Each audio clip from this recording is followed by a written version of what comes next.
En el trozo del Evangelio que hemos escuchado o leído en el día de hoy, Jesús empieza haciéndonos una advertencia. No todo el que me diga Señor, Señor, entrará en el reino de los cielos, sino el que cumpla la voluntad de mi Padre que está en el cielo. Por supuesto, ante esta afirmación, siempre nosotros vamos a tener ese interrogante. ¿Y cómo cumplimos la voluntad de Dios? ¿Cómo podemos saber qué es lo que Dios quiere de nosotros? Y Jesús inmediatamente coloca una breve parábola, un breve ejemplo, y dice: el que escucha estas palabras mías y las pone en práctica, se parece a aquel hombre prudente que edificó su casa sobre roca.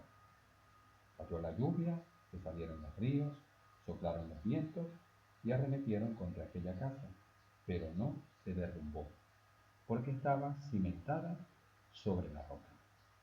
Al contrario, el que escucha estas palabras mías y no las pone en práctica, se parece a aquel hombre necio que edificó su casa sobre la arena. Cayó la lluvia, se salieron los ríos, soplaron los vientos y arremetieron contra la casa. Esta se derrumbó y fue grande su ruina.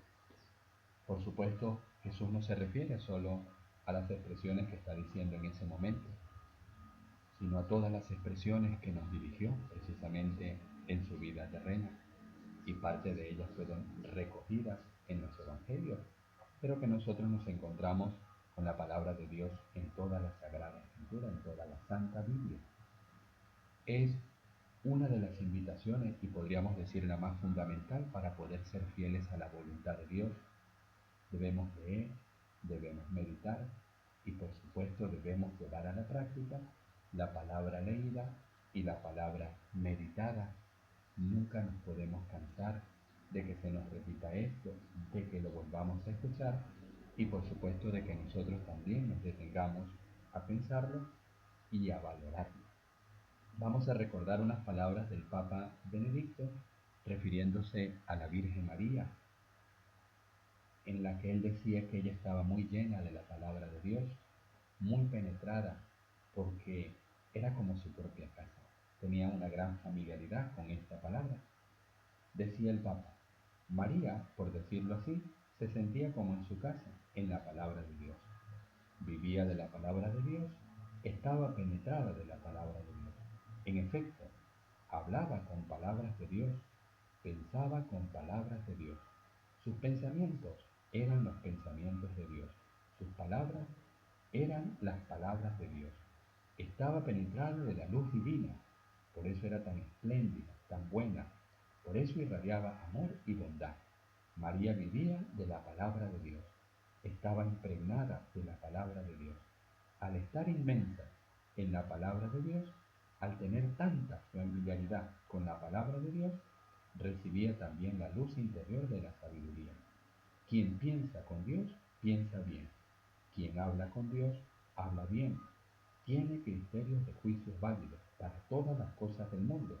Se hace sabio, prudente y al mismo tiempo bueno. También se hace fuerte y valiente, con la fuerza de Dios que resiste al mal y promueve el bien en el mundo. Qué bien nos vienen estas palabras del Papa Benedicto y cuánto bien nos podrían hacer a cada uno de nosotros. Necesitamos tener más cercanía a la palabra de Dios. Necesitamos tener más familiaridad con la palabra de Dios para poder pensar con el pensamiento de Dios, para poder hablar con las palabras de Dios, para poder obrar como Dios obra y podríamos decir, para poder vivir según la voluntad del Padre. Como el Papa también remarca, tendríamos fuerza para luchar contra el mal y por supuesto tendrías también mucha fuerza para poder vivir en el bien. Volvamos a revisar nuestra jornada. Cada día procuremos sacarnos ese rato para leer y meditar la palabra de Dios. Enamorémonos de la palabra de Dios escrita para que ella pueda ir entrando en la vida de cada uno de nosotros.